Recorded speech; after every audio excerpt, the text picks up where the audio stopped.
Now the nice thing is that we can very quickly prototype any sort of vegetation placement that we want by just simply selecting a few layers. I'm just gonna change the density here a little bit, about 15. And you just basically click a couple times and you get an instant forest. And as you can see, Xbox 360, PlayStation 3. Now, one of the things that sets Sandbox apart from all of the other editors and interfaces out there is what you see is what you play. We brought this now to consoles as well. So as soon as I desync the camera, you'll see that both the players on both consoles are actually dropped into the game. So I had just painted some terrain out, put some trees down. Maybe I'll look up on the PlayStation here. Can't really see too much. So as you can see, I'm instantly playing in here. And I've just created this. So if I was a better shot, I could probably take down that tree. And if you screw up, you can always just sync the camera back up and drop it back down. This what you see is what you play functionality is essential for our designers, obviously, because if it's very difficult to move one object, they're only going to move it once. But if you're able to move the object and iterate the gameplay, you're able to really, really polish out the placement of objects, textures, vegetation, anything like this. So I'm going to go ahead and we're going to do a little bit of gameplay modification like I was talking about. So as you can see, we have the pier here, and I have just a very simple example. So I'm going to grab a couple pier pieces. Maybe we'll grab this one here. We'll probably grab this one here. And I'm just going to copy this out. Oh. There we go. So as you can see, updating directly onto the PS3 and Xbox. And I'll copy another one, and maybe a third.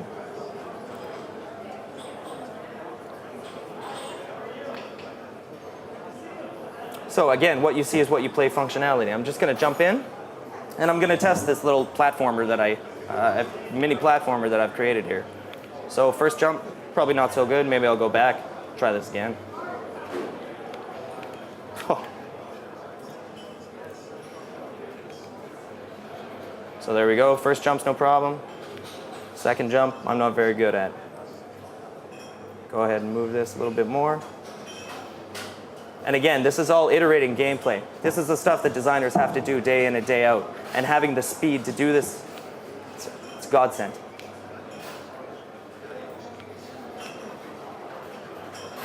So, like you can see there, it's moved too far. So, simply to move something like this back. All right. So, the final step to the Live Create features is actually being able to change the actual assets that you have on the ground. So, the first thing I'm going to select again is this pier. And I've already got the pier texture open here in Photoshop, if you can see on the top right screen. And I'm not much of an artist, so I'm just going to do a couple scribbles here. Yes, please. So I do a couple scribbles there. Control S.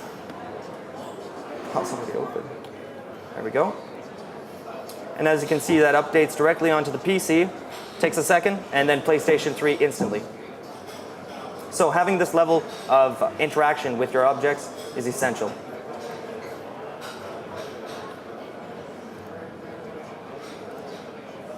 So we'll go ahead and save it back. And as you can see, that updates right away. So as the Xbox is still loading up here, I'll show you some of our character creation type. So as we place down AI entities, they're going to synchronize as well over to the console, so this makes gameplay very easy to create. So I'm going to go ahead and open one of our libraries. Xbox is ready. And as the Xbox is up here, I'm just going to hit start.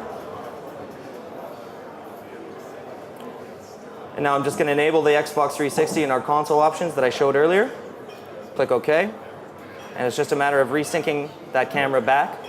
Now, something you'll notice is that that pier looks very different, obviously, on the Xbox to PlayStation 3 to the PC. So what I'm going to do, I'm just going to sync all the changes that I've made directly to the PlayStation 3 and the Xbox.